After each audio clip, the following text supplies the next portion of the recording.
Welcome to The Bend, where we explore all things Bend and Central Oregon. Today, we look at a grueling 50K race in some of the most unforgiving terrain in Central Oregon, Smith Rock State Park. Started in 2014 by Todd and Renee Jansen, the Smith Rock Ascent covers 4,000 vertical feet over 50 kilometers. The 2021 version of the Smith Rock Ascent was a brutal day with temperatures uncharacteristically climbing into the 90s. And our friend Brian Lamka decided to run it. This was a bad idea. For $6. We'll get to his story in a moment. Awesome. But first, what the heck is Smith Rock? Smith Rock is a state park located in Central Oregon's high desert near the communities of Redmond and Terrebonne. Smith Rock is generally considered the birthplace of modern American sport climbing, but some come here for hiking, mountain biking, and fishing.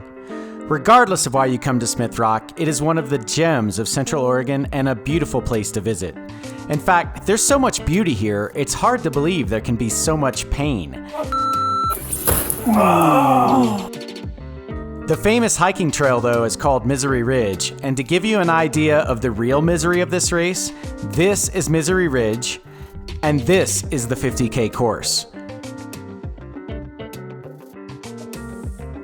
So remember when you go, Smith Rock is extremely dangerous and leads to many falls and deaths each year. The Deschutes County Sheriff's Office responded to a call from Smith Rock State Park around 8 o'clock Tuesday morning concerning a man who had fallen approximately 200 feet from the top of Misery Ridge.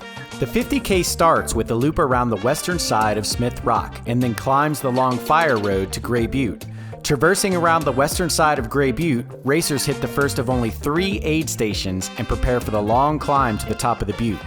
Circling behind Gray Butte, runners emerge from the valley at Skull Hollow Campground and then climb the shoulder again before descending back down to Smith Rock. While this year's winner finished in 3.5 hours, most athletes take 6 to 9 hours to complete the course. It's a big day. Let's check back in on Brian. He's probably this way.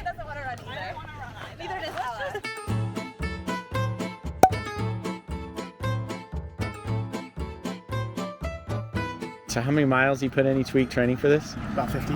50 miles, and how much elevation per week? About 5,500. 5,500. What are you going to do today? 31 miles and 4,800. So pretty much in a day, you're going to do what you do in a week. Regular run. Seems like good training. So Brian has his work cut out for him, but why even do this race? Brian's friend Nate explains it to us. This marathon on the road is 26.2 miles, right? Okay, done a few of those. The next thing is an ultra, right? And the shortest ultra is the 50K, 31 miles. Trail, right? So it's a different challenge, and you're just gonna keep looking for the next high, baby. There'll be like a little scrub pine tree up there, and you'll be trying to crawl under it for a little shade. The good news is if it's hot, you just drink and go slow. We'll remember that advice for later, but for now we'll make our way past the mile-long porta potty line and into the start of the race. The racers are staged by time, and finally Brian took off at 8:05 a.m. with a good old-fashioned COVID start.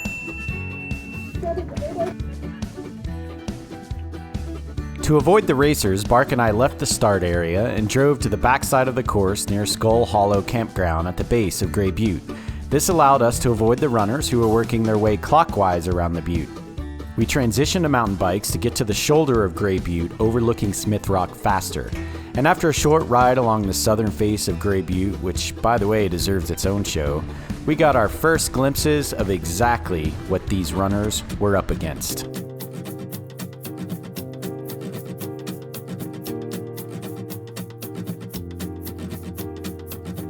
As Brian's expected arrival time at Skull Hollow passed, we began to get a little worried.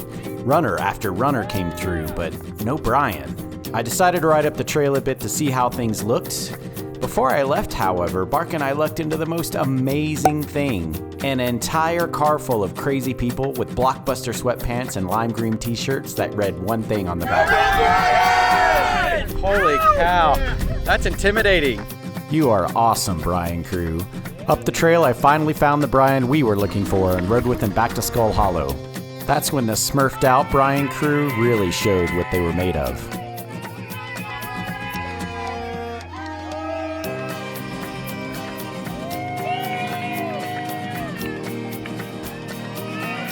Good job, go, Brian! That was a surprise welcome, dude. Go get this. Good luck, man. Texas? Are you kidding? Back at the start-finish line near Smith Rock, things were starting to look rough. Racers were struggling to finish the race in the heat of the day, and to make things worse, the finish was a quarter-mile climb up a steep cliff. The good news was the Bryan crew was still in action. Yeah, Brian! Yes! Both Bryans! All the Bryans! We're here for you! But then as we waited, and around the time we expected Bryan to arrive, we saw this.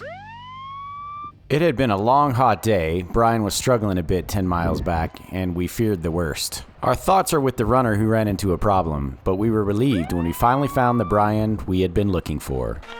What do you think about this finish? It sucks, dude. Horrible finish. Who created this finish? Jesus. How was it?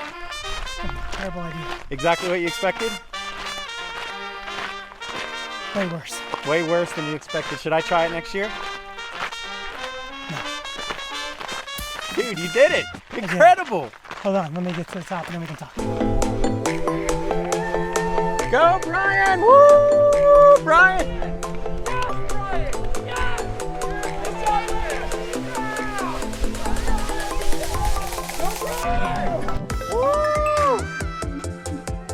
So let's hear from the Bryan we've been cheering for what this race was like. There was no ups and downs. There was no highs and lows. There was just low. And then it was steady state low. It wasn't like I'm gonna quit low, but it never got above considerable discomfort. It was probably fine in the very beginning, but then it turned into considerable discomfort on the first big hill. The last downhill was, there were times where I felt okay, but my legs were just so shattered. It was like every step was like, felt like every muscle in your leg, every step. And at a post-race session, how would Bryan rate the Smith Rock Ascent 50K? Organization, 5. It was great, well organized race. To me, it was really hard.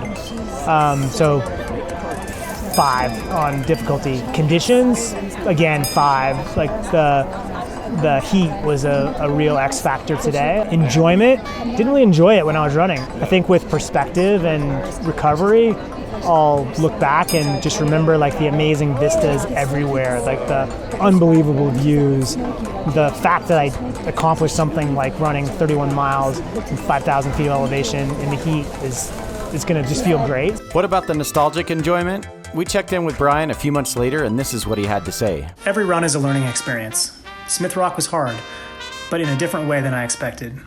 I'll take that knowledge to my next run. Eventually, one of them will go perfectly. Or not, but it'll be a fun journey regardless. If you like what we're doing on this channel, consider subscribing. We'll continue to do shows on the quirky characters and local secrets of Bend. Thanks for exploring with us.